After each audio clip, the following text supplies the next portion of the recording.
Sveiki. Praeitoj pamokoj mokėmės surasti žmoguje kažką įdomaus, tą, kas jums patinka. O šiandien jau sakysim komplimentus.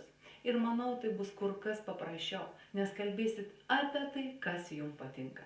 Jeigu patinka Auskarai, jūs galite pasakyti, kokie nuostabūs jūsų Auskarai. Ir tai bus malonu. Jeigu patiko laikrodis, tai žinoma lygiai tas pats.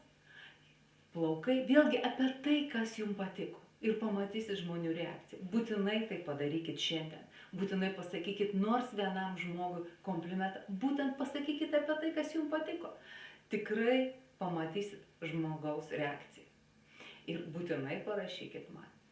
Tik tai darykit, darykit, darykit. Myliu jūs. Iki kitų susitikimų. Ate.